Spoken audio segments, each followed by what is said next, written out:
हाजिर दोस्तों, आप लोगों के सामने मैं एक बार समसामयिक प्रश्नों के उत्तर को लेकर के हाजिर हूँ। दोस्तों, सबसे बड़ी बात मैं कहना चाहूँगा कि अगर आप लोग मेरे चैनल को देखते हैं और आप लोगों का मेरा चैनल पसंद नहीं आता है या किसी भी तरह का कुछ भी कमेंट्स आप लोगों को देना है तो आप मेरे कमेंट बॉक्स में ज़रूर लिखें। आप लोगों को किन चीज़ की ज़रूरत है, और वीडियो को अंत तक देखें और मेरे चैनल को सब्सक्राइब करें। जब तक आप लोग मेरे चैनल को सब्सक्राइब नहीं करेंगे तब तक जो है सो मुझे मोटिवेशन नहीं मिलेगा। मैं किसी भी कार्य को करता हूँ। देखिए दोस्तों, आप भी परीक्षा में जाते हैं। जब परीक्षा में आप लोगों को 2-4 जगह परीक्षाओं में हो जाता है तो आपके अंदर आत्मविश्वास जगता है और आप पूरे जोश खरोश के साथ फिर से लग जाते हैं। वैसे ही जब आप लोग मेरे चैनल को पूरे में प्रसारित वीडियो या शॉर्ट्स को पूरी तरह से देखते हैं, आप लोग याद रखें कि मैं हर तरह के चीज़, मैथ्स का भी चीज़, गणित की चीज़ें, जीके की चीज़ें, विज्ञान के सभी तथ्य, इन सभी चीज़ों में उन्हीं चीज़ों को शामिल करता आ रहा हूँ जो परीक्षाओं में पूछे जाते हैं। मेरा चैनल मुख्य रूप से परीक्षार्थियों के लिए है, और सिर्फ उन परीक्षार्थियों के लिए ही नहीं है जो परीक्षा सिर्फ दे रहे हैं। 8वीं 9वीं 10वीं सभी के बच्चों के लिए भी ये चीज़ें उतना ही उपयोगी है, क्योंकि आज प्रतियोगिता परीक्षा इतनी बढ़ गई है कि यदि आप प्रतियोगी हैं, अच्छे प्रतियोगी हैं, तो अच्छे प्रतियोगी में क्या होना चाहिए? धैर्य होना चाहिए। उसके अलावा उसमें काम को संपन्न करने के लिए कोई भी परीक्षा जो आप देंगे उसमें आपके पास स्पीड और एक्यूरेसी दोनों चाहिए। यानी कि काम करने की गति भी चाहिए और शुद्धता भी चाहिए, और सही समय पर। 3 चीज़ चाहिए आप लोगों के पास। जब भी किसी परीक्षा में हम लोग जाते हैं तो हम लोग के पास स्पीड, एक्यूरेसी एंड टाइमिंग, यानी कि काम करने की गति भी होनी चाहिए, यथार्थता यानी शुद्धता भी होनी चाहिए, अधिक से अधिक प्रश्न सही हों और समय सीमा के अंदर हो। जब तक समय सीमा के अंदर कोई चीज़ नहीं होगा तब तक हम परीक्षा में जाएंगे। और 3 घंटा का परीक्षा है, मान लीजिए 3 घंटा का परीक्षा में हम बोलते हैं कि नहीं भाई साहब, एक काम करता हूँ, 3 घंटा का परीक्षा जो दूंगा, उस 3 घंटा का परीक्षा में मैं 3.5 घंटा लूँगा। अब जो बोर्ड के जो रहेंगे मेंबर, वो बोर्ड के मेंबर कभी भी ये नहीं कहेंगे कि मैं आपको 3 घंटा के बदले 3.25 घंटा दूंगा। आपको 3 घंटे के अंदर में ही जो भी लिखना है, जवाब देना है, वो सारी चीज़ें देनी होगी। याद रखिए दोस्तों, समय के साथ आपको चलना है, आपके साथ समय नहीं चलेगा। समय के साथ चलने का अर्थ, आप समय के पर हर चीज़ की तैयारी कीजिए और निराश मत होइए। हर हमेशा जो है सो प्रयास करते रहिए। आप अगर एक पत्थर पर 100 बार चोट करते हैं, 100वीं बार में कोई पत्थर टूट जाता है, तो आप ये सोचते हैं कि आपका 99 जो प्रयास पहले से किया गया है वो व्यर्थ चला गया है। ऐसा नहीं है। उसी 99 प्रयास के तहत वो पत्थर कमज़ोर हुआ और 100वें चोट में जाकर के टूटा है। इसी तरह आपको जब बार बार हर परीक्षाओं में होगी सफलता असफलता, सफलता असफलता, कभी आप रिटेन एग्ज़ाम में पास होंगे तो इंटरव्यू में नहीं होगा, कभी इंटरव्यू में कुछ मार्क्स आपको बढ़िया आएगा लेकिन आप मेरिट लिस्ट में नहीं आ पाएंगे। ये सब चीज़ आप लोगों को एक अच्छा अनुभव दिलाएगा। और सबसे ज़रूरी चीज़ है कि आप जब परीक्षा में बैठेंगे, परीक्षा की तैयारी आप कभी भी दबाव में आकर नहीं करें। आप उसी चीज़ की तैयारी करें जिसमें आप बेहतर कर सकते हैं। और एक चीज़ है कि सभी चीज़ों की तैयारी के साथ साथ आप अपना सामान्य गणित, सामान्य विज्ञान और सामान्य ज्ञान, जनरल मैथ, जनरल साइंस और जनरल नॉलेज में कंप्यूटर का भी नॉलेज आता है, जिसे आप लोग अपने पास रखें। और परीक्षा में जितने भी जो भी प्रश्न आते हैं उनका मैं विस्तार सहित हल आप लोगों के सामने में दूंगा। और आज आप लोगों से रिक्वेस्ट है कि मेरे चैनल को सब्सक्राइब करें, देखें वीडियो को अंत तक, और आप लोगों का अंत तक वीडियो देखने के लिए बहुत बहुत शुरुआत में ही धन्यवाद करना चाहता हूँ। अब आप लोगों के सामने मैं प्रश्न पत्र हाजिर करने जा रहा हूँ। कोशिश करूँगा कि 50 प्रश्न पत्र में 50 प्रश्नों को शामिल कर सकूं। पहला प्रश्न है, भारत में आयोजित G20 के थीम। भारत में आयोजित G20 का थीम क्या था? भारत में आयोजित G20 का थीम था वसुधैव कुटुंबकम। वसुधैव कुटुंबकम। अगर मूल भाषा में समझिए तो सारी पृथ्वी ही जो है सो वो हमारे लिए कुटुंब के समान है, मतलब सभी अपने ही हैं। भारत में आयोजित G20 का थीम जो है सो क्या था? वसुधैव कुटुंबकम था। और इस G20 में कनाडा के भी प्रधानमंत्री आए हुए थे। याद रखिएगा, G20 में कनाडा के भी प्रधानमंत्री आए हुए थे और भारत ने उन्हें कहा था कि खालिस्तान जो भी हैं समर्थक जिनसे उनकी सरकार बनी है, ऐसा ना कर करके उनसे कहा कि खालिस्तान आतंकवादियों का सफाया किया जाए, और आतंकवादियों का सफाया करने में वो उनका भरपूर सहयोग देंगे। लेकिन जस्टिन ट्रूडो खालिस्तान के समर्थकों की सहायता से सरकार बनाया है, तो भारत के प्रतिबद्धता के आगे उन्हें अंततः झुकना ही पड़ा। इसी विवाद में जस्टिन ट्रूडो घिरे हुए थे। तो प्रश्न आता है कि जस्टिन ट्रूडो कौन है जो हाल ही में चर्चित रहे हैं? जस्टिन ट्रूडो कौन है जो हाल ही में चर्चित रहे हैं? तो जस्टिन ट्रूडो कनाडा के प्रधानमंत्री हैं जो भारत में आयोजित G20 के सम्मेलन में आए हुए थे। और चर्चित रहने का कारण ये है कि खालिस्तान समर्थकों की मदद से उनका सरकार बना था, जिसका भारत ने पुरजोर विरोध किया। अब क्वेश्चन, अभी हाल ही में भारत के विदेश मंत्री एस जयशंकर अमेरिका के विदेश मंत्री से मिलने के लिए गए थे। तो अमेरिका के विदेश मंत्री का नाम बताएं। अमेरिका के विदेश मंत्री का नाम है एंटोनी जे ब्लिंकन। अमेरिका के विदेश मंत्री का नाम एंटोनी जे ब्लिंकन है। अमेरिका के विदेश मंत्री का नाम एंटोनी जे ब्लिंकन है।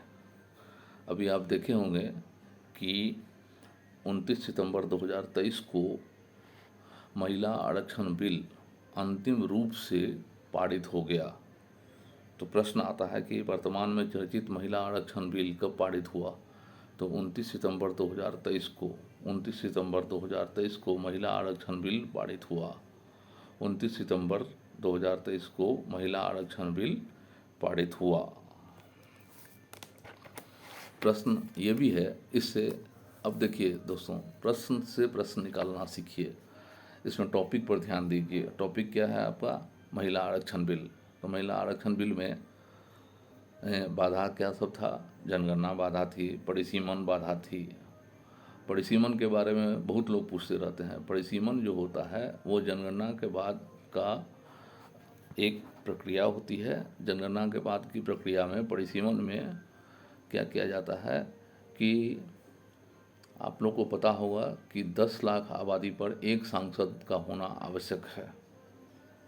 तो अगर 100 लाख अगर हमारे देश में मान लीजिए हैं जनसंख्या हो, तो 100 लाख जनसंख्या यानी 1 करोड़। तो 1 करोड़ पर हमारे पास अगर 10 लाख पर एक सांसद, तो 100 लाख पर 10 सांसद, यानी 1 करोड़ पर 10 सांसद, तो 140 करोड़ पर 1400 सांसद चाहिए। जबकि विडंबना की बात यह है कि अभी लोकसभा में अधिकतम सांसदों की संख्या 550 निर्धारित की गई है। इस बात को आप लोग याद रखिएगा कि हाल ही में न्यूज़ में ये चीज़ आया हुआ था कि लोकसभा में सदस्यों की अधिकतम संख्या कितनी है। लोकसभा में सदस्यों की अधिकतम संख्या 550 है। और वर्तमान में जो महिला आरक्षण बिल पारित हुआ वो 29 सितंबर 2023 को अंतिम रूप से लोकसभा और राज्यसभा में पारित होकर के कानून बन गया। और इसमें महिलाओं की भागीदारी 33% होगी। इसके अलावा अभी बात कर लेते हैं रूस और यूक्रेन के युद्ध। रूस और यूक्रेन के युद्ध में एक प्रमुख ब्रीज की चर्चा की गई है, जो परीक्षा में प्रश्न आया हुआ है कि केर्च ब्रिज किसको जोड़ता है। केर्च ब्रिज किसको जोड़ता है? तो केर्च ब्रिज रूस और यूक्रेन को जोड़ता है। केर्च ब्रिज रूस और यूक्रेन को जोड़ता है। केर्च ब्रिज रूस और यूक्रेन को जोड़ता है। अच्छा, उसके बाद एक चीज़ पूछा गया है, अभी तक हम लोग देखे हैं कि चंद्रयान 1, चंद्रयान 2, चंद्रयान 3, इन सबों के बारे में चर्चा की गई है। अभी हाल ही में चंद्रयान 3 काफ़ी चर्चित था और भारत को इसमें सफलता भी मिली है। और चंद्रयान 3 चंद्रमा की सतह पर कब उतरा? तो चंद्रयान 3 चंद्रमा की सतह पर अगस्त महीने में 23 अगस्त 2023 को चंद्रयान 3 चंद्रमा की सतह पर उतरा। और ये प्रश्न पूछा जाता है, तो हम अभी तक कितने चंद्रयान अभियान हो गए हैं? 3 चंद्रयान अभियान हो गए, चंद्रयान 1, चंद्रयान 2 और चंद्रयान 3। तो चंद्रयान 3 अभियान में भी भारत को सफलता हाथ लगी है। और चंद्रयान 3 में भी यही लैंडर के साथ रोवर चंद्रमा की सतह पर कब उतरा? तो चंद्रमा की सतह पर 23 अगस्त 2023 को अंतिम रूप से उतर गया। चंद्रयान 3 चंद्रमा की सतह पर 23 अगस्त 2023 को अंतिम रूप से सुरक्षित रूप से उतर गया। ध्यान दीजिएगा, जो भी प्रश्न आप लोगों को अभी बता रहा हूँ, ये सारे प्रश्न राज्य स्तरीय परीक्षाओं के लिए काफ़ी उपयोगी है। सारे प्रश्न राज्य स्तरीय परीक्षाओं के लिए भी, साथ में हमारे पास बीपीएससी असिस्टेंट के लिए, बीपीएससी प्राइमरी टीचर के लिए और बीपीएससी स्टेट के लिए। और उसके अलावा अगर लोग दारोगा परीक्षा की भर्ती के लिए देना चाहते हैं, तो मैं सिर्फ एक परीक्षाओं को ही नहीं बल्कि सारी परीक्षाओं को ध्यान में रख करके ये चीज़ें आप लोगों के सामने मैं प्रस्तुत कर रहा हूँ, जिसमें बीपीएससी में आप लोगों ने देखा होगा कि बिहार से संबंधित जानकारी भी प्रश्न पूछे जाते हैं। तो बिहार से संबंधित जानकारी के जो प्रश्न पूछे जाते हैं, जैसे कि अभी बिहार का भोजपुर जिला काफ़ी चर्चित रहा है। बिहार का भोजपुर जिला क्यों चर्चित रहा है? तो आपने रवि सिन्हा का नाम सुना होगा।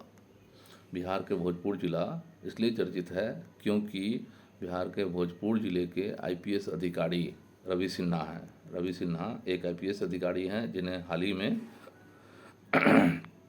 Research and analysis wing raw का नया प्रमुख नियुक्त किया गया है। उसके बाद बात कर लेते हैं तारामंडल की। तो तारामंडल के देखिए, सबसे पहले तारामंडल के बारे में आप पटना में सुन ही चुके हैं। पटना के बाद बिहार का दूसरा तारामंडल किस जिले में? तो 10 जून 2023 को इसकी शुरुआत की गई। बिहार में दूसरे तारामंडल की शुरुआत 10 जून 2023 को दरभंगा जिले में की गई। बिहार का दरभंगा जिला तारामंडल के लिए चर्चित है, याद रखिएगा, दरभंगा का तारामंडल। आप लोग को अगर ये करना है तो दरभंगा का तारामंडल 10 जून 2023 ऐसे याद रखेंगे तो आपको प्रश्न आसानी से याद रहेंगे। दरभंगा का तारामंडल 10 जून 2023। तो जो बिहार का सबसे पहला तारामंडल जो पटना में है, उसके बाद क्या है कि दरभंगा जो है वहाँ पर बिहार का दूसरा तारामंडल है। तो दरभंगा तारामंडल 10 जून 2023 है ना। दूसरा दरभंगा का दूसरा तारामंडल दरभंगा में बनाया जा रहा है, ये याद रखिएगा। उसमें कोडिंग के रूप में आप यही कीजिएगा कि दरभंगा तारामंडल 10 जून 2023, यानी दरभंगा में बिहार का दूसरा तारामंडल ये किया गया। और उसके बाद एक कढ़ाई कला के बारे में, खेत कढ़ाई कला के बारे में काफ़ी चर्चित रहा है ये मामला। बिहार का खेत कढ़ाई कला जो हाल ही में काफ़ी चर्चित रहा, उसे किस सूची में शामिल किया गया है? तो आपको दिया रहेगा, किसी मैगजीन का नाम दिया रहेगा, यूनेस्को का नाम दिया हुआ है, विश्व स्वास्थ्य संगठन की सूची में शामिल किया गया है। किस में दिया गया है? तो हमारा जो सही उत्तर होगा, यूनेस्को की विरासत सूची में, यूनेस्को की विरासत सूची में बिहार के खेत कढ़ाई कला को शामिल किया गया है। बिहार के खेत कढ़ाई कला को यूनेस्को की विरासत सूची में शामिल किया गया है। बिहार के खेत कढ़ाई कला को यूनेस्को की विरासत सूची में शामिल किया गया है।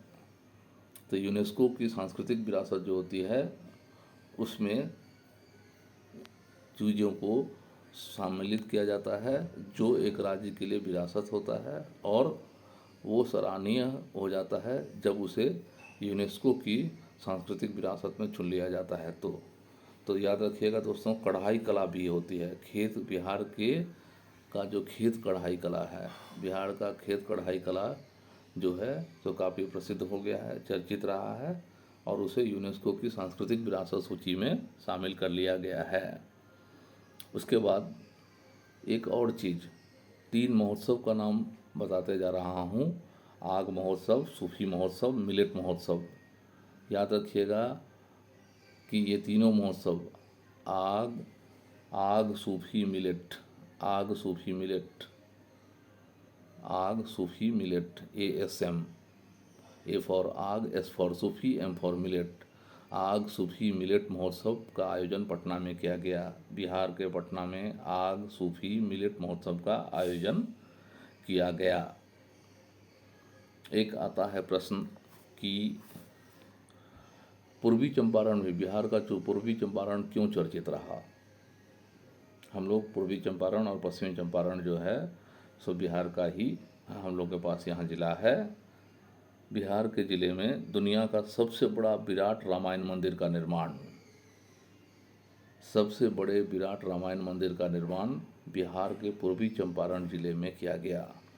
बिहार के पूर्वी चंपारण ज़िले में सबसे बड़ा विराट रामायण का मंदिर का, अभी तक रामायण के बारे में जब राम की चर्चा की जाती है तो अयोध्या से भी संबंधित चर्चा आता है, क्योंकि 1992 में जो राजीव गांधी की मृत्यु हुई उससे पहले राजीव गांधी ने अयोध्या में राम जी के जो जन्मभूमि है उसका शिलान्यास रखा था। अब उस पर जो विवाद हुआ आप लोग जान ही चुके हैं। उसके बाद अब बिहार का ही पूर्वी चंपारण जिला है जो काफ़ी चर्चित रहा है, क्योंकि विश्व का सबसे बड़ा विराट रामायण मंदिर, विश्व का सबसे बड़ा विराट रामायण मंदिर, विश्व का सबसे बड़ा विराट रामायण मंदिर जो है वो बिहार के पूर्वी चंपारण जिला में बनाने की या निर्माण कराया गया। उसके अलावा हम लोगों के पास कुछ और प्रश्न भी है। हमारे पास जितने भी प्रश्न हैं आप लोग देखेंगे दोस्तों, इन सभी प्रश्नों को आप लोग अच्छे से पढ़ें। ये सभी प्रश्न राज्य स्तरीय सभी परीक्षाओं में आपको काम देंगे। बिहार के बारे में भी आप लोगों को चलते चलते ये दे रहा हूँ कि बिहार के बारे में भी आप लोग जानकारी रखें, तथा उसके साथ साथ मिक्स्ड प्रैक्टिस सेट भी आप लोगों को देता जा रहा हूँ। मिक्स्ड प्रैक्टिस सेट में SSC CGL Tier 1 के बारे में भी आप लोगों को मैं बताता चल रहा हूँ, जिसमें कुछ ऐसे ऐसे प्रश्न हैं जो आप लोग देखिए, बहुत सारे प्रश्न लोग जानते हैं, लेकिन जब तक आप उनका सही ढंग से अध्ययन नहीं करेंगे, उसका प्रैक्टिस सेट नहीं बनाएंगे, तब तक प्रैक्टिस सेट आपके लिए बहुत काम करेगा, वरदान का काम करेगा। और मैं आपको सारे प्रैक्टिस सेट हमेशा समय समय पर देता आया हूँ, देता रहूँगा।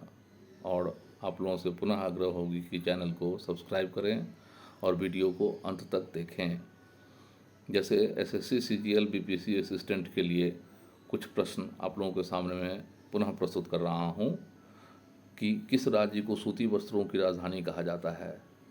किस राज्य को सूती वस्त्रों की राजधानी कहा जाता है। याद रखिएगा, मुंबई को सूती वस्त्रों की राजधानी कहा जाता है।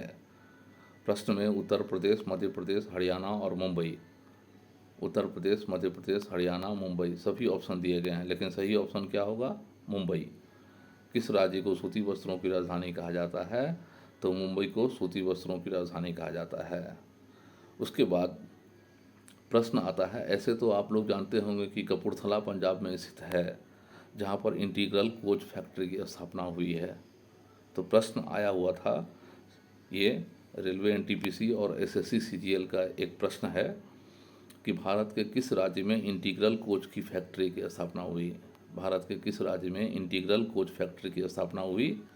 तो अगर सिर्फ राज्य पूछेगा तो हमारा उत्तर पंजाब होगा, और स्थान भी पूछेगा तो हम लोग देंगे कि भारत के पंजाब राज्य में जो है कपूरथला, भारत के पंजाब राज्य में कपूरथला नामक जगह में इंटीग्रल कोच फैक्ट्री की स्थापना हुई। अब एक प्रश्न फसल से पूछा गया था कि चावल और गेहूं के उत्पादन के मामले में, चावल और गेहूं के उत्पादन के मामले में भारत को विश्व में चावल और गेहूं के उत्पादन के मामले में कौन सा स्थान प्राप्त है। तो याद रखिएगा कि भारत को विश्व में चावल और गेहूं के उत्पादन के मामले में जो है सो क्या है, हम लोगों के पास देखिएगा दूसरा स्थान प्राप्त है।